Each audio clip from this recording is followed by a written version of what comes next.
Apa nilai-nilai yang terpenting dan tertinggi bagi kehidupan kita? Sekali lagi, sahabat doa yang terkasih dalam Tuhan, hari ini kita sama-sama merenungkan apa nilai-nilai yang terpenting dan tertinggi bagi kehidupan kita. Dalam Ibrani pasal 11 ayat 25 sampai 26. Karena Musa lebih suka menderita sengsara dengan umat Allah daripada untuk sementara menikmati kesenangan dari dosa. Musa menganggap penghinaan karena Kristus sebagai kekayaan yang lebih besar daripada semua harta Mesir. Sebab pandangannya ia arahkan kepada upah, kepada pahala. Ya. Sahabat doa yang terkasih dalam Tuhan, ketika kita melihat perusahaan yang makanannya disebut makan cepat saji dan anak-anak kita demen suka sekali ya makanan ini. Saya menyempatkan diri menonton sejarah daripada berdirinya perusahaan McDonald. Perusahaan ini sebenarnya waktu dimulai di Amerika yang dengan ciri khas disebut lengkungan emas. Bentuknya seperti ini sebenarnya.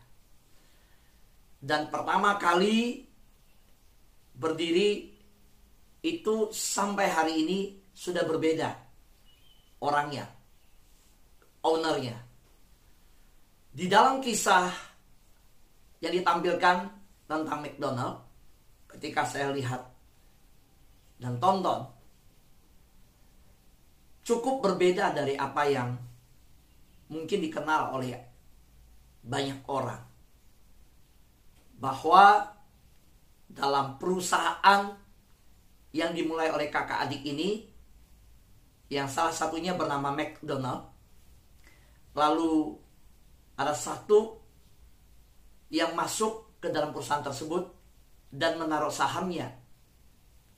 Perjalanan perkembangan dari para perusahaan ini luar biasa, memang fenomenal di dunia, khususnya waktu itu di Amerika. Tetapi satu catatan yang saya dapat dari menonton ini adalah bahwa nilai-nilai dari dunia begitu kental. Walaupun mereka orang Kristen, nilai-nilai daripada bisnis itu begitu kental dari para pemegang saham ini. Saudara, apa yang terjadi bahwa di dalam film tersebut intrik dan kontroversi bisnis di balik begitu dikenalnya McD, restoran cepat saji ini, sangat mewarnai dari sejarah McDonald ini. Filmnya berjudul The Founder, ya. Dan seperti pada umumnya bisnis, di film ini dimasukkan cerita di dalamnya yang saya katakan bahwa mungkin pada umumnya orang nggak tahu. Tetapi setelah saya nonton film itu, saya yang orang umumnya nggak tahu juga. Tapi saya nonton, wah, luar biasa. Untuk sampai seperti yang hari ini ada di Indonesia, kita tahu ternyata sejarahnya dalam dibentuknya dan berjalannya sampai pemilik yang memiliki nama dia sendiri McDonald. Jadi dia pakai nama dia. Dia sendiri akhirnya nggak punya saham di situ. Dia sendiri tersingkir dari situ. Ya, itulah dunia bisnis. Karena bagi mereka nilai yang terpenting, nilai yang tertinggi adalah uang. Jadi McD itu, saya baru tahu satu hal, yaitu salah satu juga yang kedua adalah McD itu bukan, jangan dilihat hanya bisnis makanan, siap saja, enggak. Bisnis mereka sebenarnya ada properti. Nah bingung kan ya? Enggak Pak Fu, ini jual makanan sebenarnya. Enggak, bisnis properti itu yang tertinggi dari mereka. Kenapa? Karena dalam perjalanannya akhirnya semua yang ngambil franchise dari McD, dia boleh dapat franchise-nya, tetapi dia harus menyewa tanah yang dibeli dulu oleh McD. Owner McD dibeli. Nah kamu yang membangun di atasnya, kamu franchise. Nah itu baru boleh. Jadi McD ini punya properti di mana-mana di seluruh dunia. Saya baru tahu, wah ini luar biasa otak bisnisnya. Nah, ketika saya melihat daripada Ibrani yang kita baca tadi, Musa, justru kekayaan Mesir. Coba kita baca ya. Musa menganggap penghinaan karena Kristus, kalaupun dihina demi nama Kristus, itu kekayaan yang lebih besar daripada semua harta Mesir. Saya mau tanya, harta Mesir itu di sini bukan hanya bicara tentang istana Firaun. Di sini bukan bicara hanya tempat di mana Firaun bertata, tapi seluruh Mesir dikumpulkan hartanya bagi Musa. Menderita bagi Kristus, memilih Kristus lebih dari semua harta Mesir. Nah coba bayangin. Ini kemarin ketika saya menggali firman, saya masih sampai berhenti di Musa hebat ya, Musa meninggalkan istana. Masih ingat ya khotbah yang kemarin saya, Musa meninggalkan kekayaan jabatan. Tapi ketika saya masuk, semalam saya renungkan ayat yang selanjutnya 26, saya terkejut. Enggak, bukan hanya istana loh. Dikatakan bahkan dibandingkan semua harta Mesir, semuanya, bagi Musa, Kristus segala-galanya. Sekalipun ngikut Kristus, dia harus menderita. Artinya pilihan untuk mengikut Allah. Ya, pada waktu itu Musa memilih mengikut Allah. Pengajaran Ibrani ini mau mengajarkan bahwa ketika kita memilih Kristus, kita memilih sikap seperti Musa yang mengikuti Tuhan, yang memanggil dia. Maka harusnya segala kekayaan dunia ini, seperti Yesus menolak waktu iblis berkata, seluruh kerajaan di dunia aku berikan kepadamu, kau sujud menyembah aku. Yesus berkata, enyalah engkau iblis, aku akan sembah engkau. Nah, pada saat kita merenungkan Ibrani tadi, coba kita bertanya, apa nilai tertinggi, terpenting dalam hidup kita? Apa? Kalau itu kita tuliskan urutannya 1, 2, 3, apa yang kita akan sebutkan dalam urutan itu? Mari hari ini kita belajar apa yang Tuhan mau bagikan buat kita, yang tuntun kita, bahwa sebenarnya penting untuk kita pagi hari ini, pagi-pagi kita renungkan, saya mau menjalani sepanjang hari ini. Oke, makanan rohani ini kita dapat membekali kita. Kalau untuk sepanjang hari ini kita jalanin, coba kita renung, apa yang tertinggi dan terpenting dalam nilai hidup saya. Saudara, yang saya dapat dari Musa, ayat itu berbicara tentang memilih nilai-nilai dari Tuhan, memilih nilai-nilai kekekalan. Itu yang terpenting, bukan nilai-nilai dunia. Saya boleh lihat lambaikan tangannya yang berkata nilai-nilai kekal itu lebih penting daripada nilai-nilai dunia. Amin. Nah, apa yang penting kita pelajari kalau memang nilai Tuhan, nilai kekekalan itu yang terpenting, bukan nilai dunia. Kita tentu perlu ada step-step cara-caranya untuk melakukannya. Nah, saya melihat bahwa kita bisa belajar dari Musa terlebih dahulu. Mengapa Tuhan memakai Musa? orang yang pernah membunuh. Musa itu kriminal loh, punya catatan. Catatan yang pertama, dia hidup di tengah bangsanya, yang pertama adalah bunuh orang Mesir. Musa itu punya kemarahan yang begitu luar biasa ketika dia lihat bahwa Yahudi itu identitasnya, orang bangsanya dianiaya. Dia memakai cara dia membela Tuhan. Tuhan gak usah dibela. Dia memakai caranya untuk membebaskan. Tapi ternyata Tuhan pakai dia. Semangatnya itu dikelola, dikuduskan Tuhan. Sehingga terarah. Ya, Tuhan pakai dia. Tapi bukan dengan cara dia. Tuhan pakai dan Musa harus tunduk dengan cara Tuhan. Yang aneh-aneh. Ya aneh, terbuang, jadi buronan, hidup di negara lain, seluruh ilmunya hilang, dia cuma bicara bahasa Mesir dia tahu, bahasa astronomi dia tahu, perbintangan, bahasa-bahasa di kerajaan, tata bahasa yang tinggi, tata bahasa aturan kerajaan, pendidikannya, ilmunya tinggi. Tapi akhirnya ketika dia bicara, cuma dijawab sama embe begitu.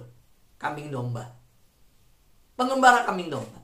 Sampai Tuhan memanggil dia dengan semak duri yang ada api tetapi tidak terbakar. Disitulah Musa melihat bagaimana dia, awalnya dia masih nolak waktu diutus oleh Tuhan. Dia tidak mau. Sampai Tuhan berkata, siapa yang bikin lidahmu? Siapa yang ciptakan lidah kamu? Enggak mau Tuhan. Jangan saya. Soalnya saya nggak pandai bicara. Padahal bisa berani debat sama Tuhan. Orang berani debat sama Tuhan kok. Menjawab Tuhan aja berani. Udah lihat kemuliaan Tuhan. Saya pikir kalau saudara ketemu dengan perjumpaan ilahi begitu, saudara kita udah gugup, udah gemetar.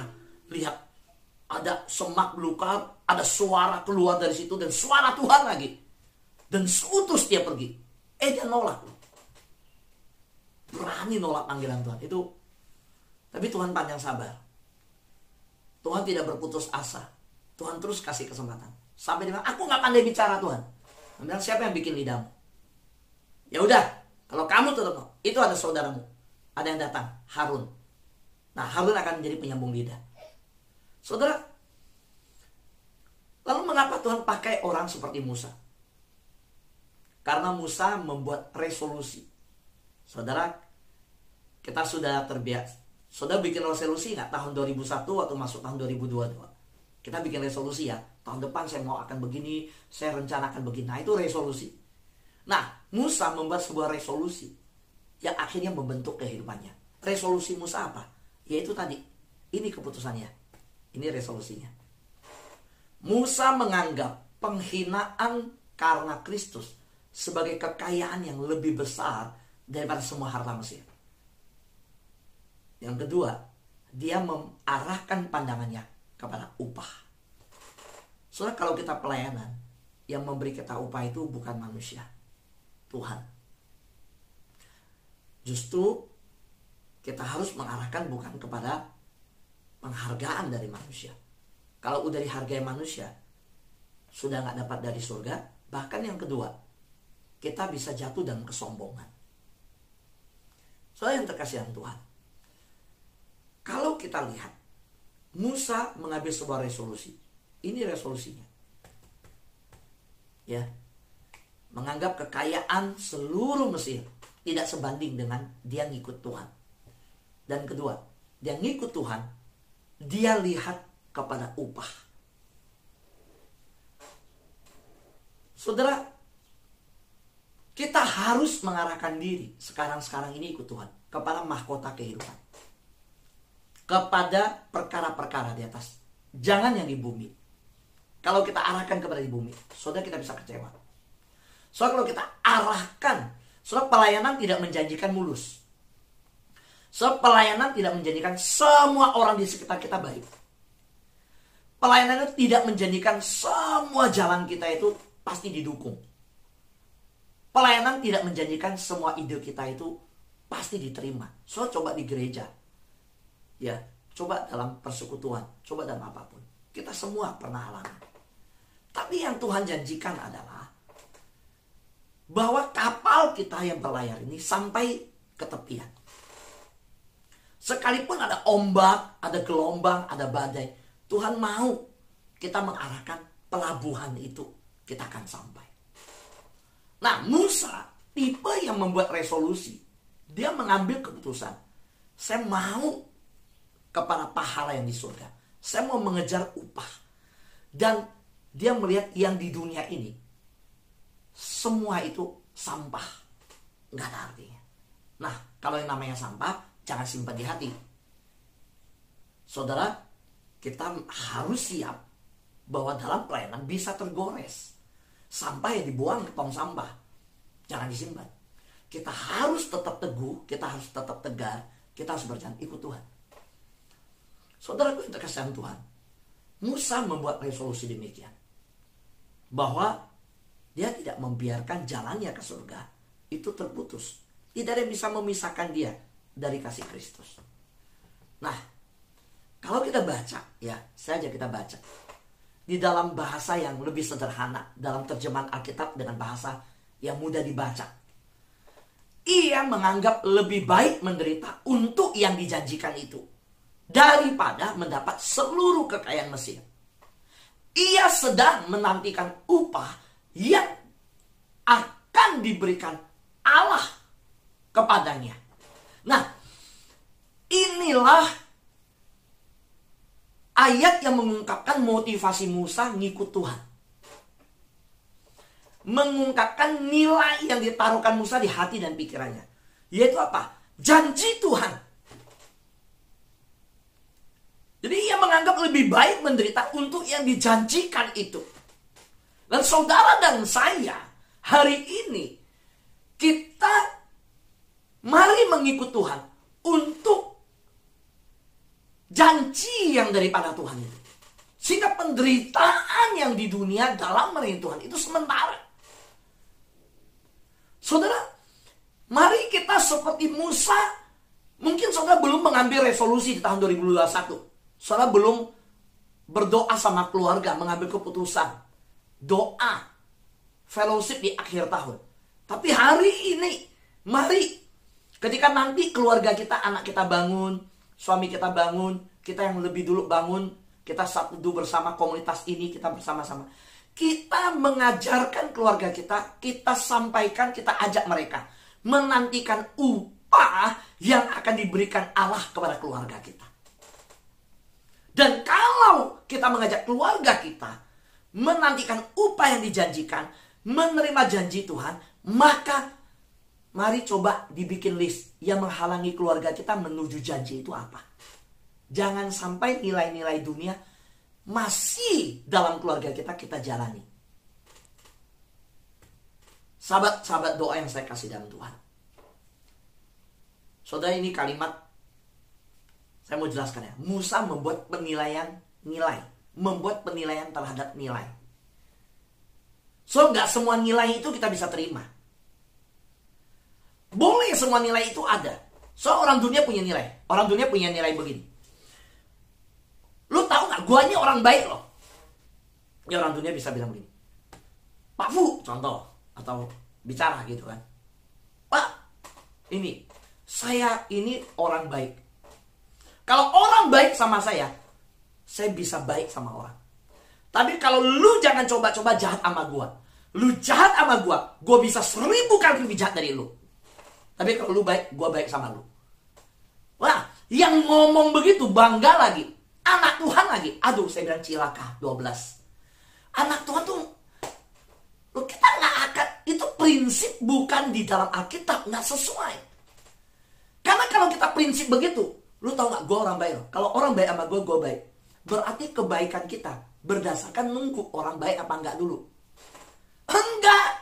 Alkitab itu gak ngajarin begitu. Alkitab mengajarkan, berkati musuhmu, doakan dia, ampuni dia. Jadi dia mau baik gak baik, kebaikan kita tidak berdasarkan perbuatan dia. Kebaikan kita berdasarkan apa yang Yesus telah lakukan untuk hidup kita. Kasih itu menutupi banyak dosa. Kasih itu tidak menghakimi. Kasih. Jadi kita mengampuni. Ini malah tambah kalimat lagi. Lu baik sama gue baik sama lu. Tapi kalau lu jangan coba-coba jahat. Kalau lu jahat, gue 1000 kali lebih jahat dari lu. Loh, ya ampun. 1000 kali lagi, ditambah lagi 1000 kali. Malahan kita bilang, kalau orang jahat, kita apa? Mendoakan, mengampuni. Nah, jadi kita harus memberi penilaian terhadap nilai. Nah, itu maksudnya. Enggak semua nilai itu langsung diterima. Kita harus memberi penilaian terhadap nilai. Jadi ketika kita ngobrol dengan teman, ketika kita hidup bersama, ayo. Masa orang kayak kita makan di pinggiran, malu lah.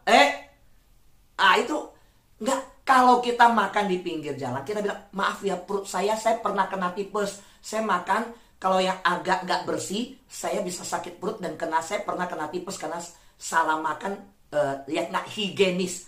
Kita bisa terima, oke, kebersihan penting, ya kan? Atau kita berkata, oke, saya mau pilih yang enak, yang itu saya lihat kurang mantap, kurang enak, saya mau. Kita oke. Tapi kalau enggak lah, malu makan di pinggir jalan, anak muda, udah gengsi lah makan. Nah itu bukan nilai yang tepat. Nah, kita harus memberi penilaian terhadap nilai. Nah, Musa memberi penilaian terhadap sebuah nilai. Contoh satu, nilai materi. Dia bilang apa? Kekayaan Mesir nggak ada bandingannya dengan kekayaan surgawi, dengan upah. Itu nilai. Dia memberi penilaian terhadap nilai. Kalau dunia, enggak. Uang segala-galanya. Dunia segala-galanya. Nah, Musa bilang enggak bisa.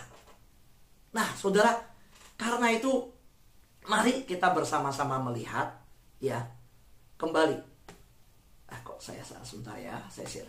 Saudara, Musa membuat penilaian terhadap nilai. Musa mengklarifikasi apa yang paling penting bagi dia. Setelah banyak-banyak nilai, oh ini nggak penting, ini kekekalan, ini sementara, ini yang Tuhan, ini yang dunia. Nah, dia tahu apa nilai yang tertinggi dan dia simpulkan itu nilai kekekalan. Udah diputuskan. Dia buang semua yang dunia, dia ngikut yang kekekalan. Nah, gampang nggak? Nggak gampang. Kita harus mematikan kedagingan. Saudara, nggak semua orang di posisi Musa bisa, tapi Tuhan mau kita lakukan itu. Mungkin hari ini tawaran yang sangat luar biasa bisa dari sesuatu yang hari ini, tapi itu nggak sesuai dengan nilai Tuhan. Nah, kita harus berani untuk memutuskan. Mungkin hari ini ada hal-hal lain, saudara mengalami ujian-ujian dalam hal nilai-nilai seperti ini. Kita harus putuskan mana yang menyukakan Tuhan, mana yang sesuai yang Tuhan mau. Nah, ada 3 nilai pelayanan sahabat doa FKK. Ketika saya lihat dari ini, integritas, kerendahan hati, kemurahan hati. Ketika saya melihat kehidupan seluruh yang dijalani Musa, nggak ada yang tahu Musa ngapain ketemu Tuhan 40 hari.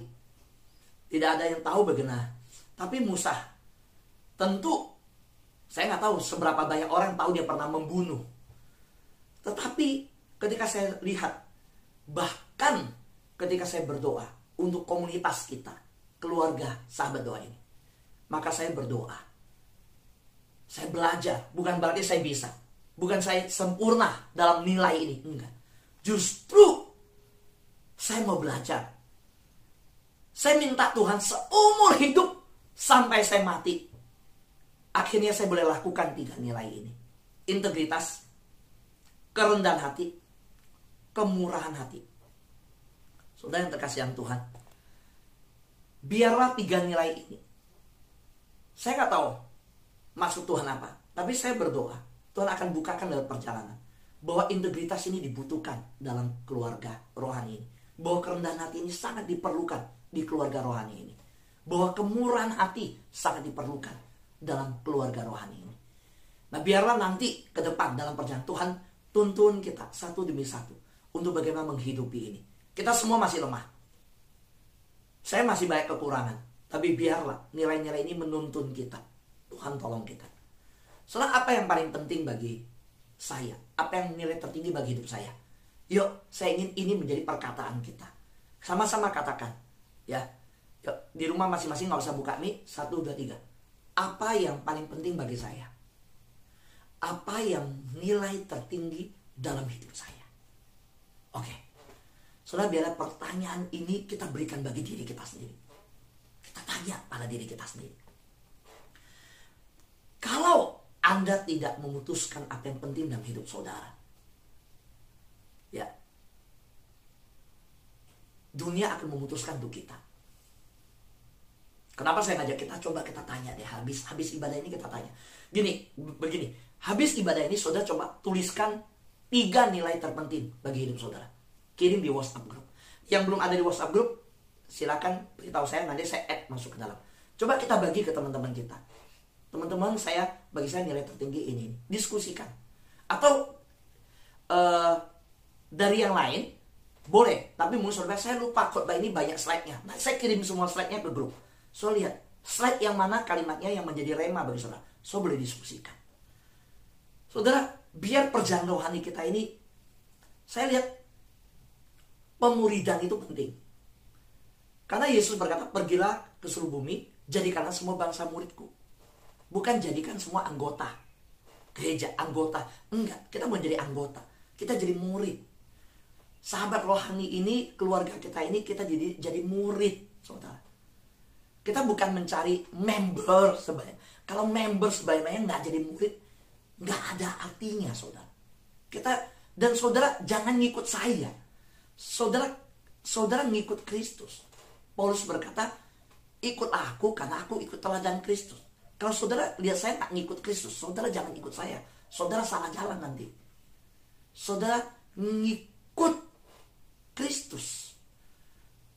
Saudara, kalau saudara bilang, oke, saya mau bareng-bareng sama Pak Fu, pelayanan di sahabat doa, kami mau sejalan. Nah, saudara harus lihat saya dulu, saya sejalan nggak sama Kristus? Kalau saya nggak sejalan sama Kristus, sama firman, saudara jangan ngikut. Saudara salah, saudara harus nilai itu dulu. Nah, saudara, mari kita lihat. Saudara, kenapa saya mengajak kita bertanya pada nilai-nilai ini? Karena gini, saudara. Kalau saudara tidak memutuskan, memberi penilaian terhadap nilai, mana yang kekekalan, mana yang sementara, mana yang dunia, mana yang surga, yang ilahi, mana yang dari sementara, mana yang dari kekal, mana yang terpenting, mana yang terpenting. Pada saat saudara nggak memutuskan, dunia akan memutuskan untuk saudara. Sama dengan anak-anak kita, sama dengan menantu cucu kita semua.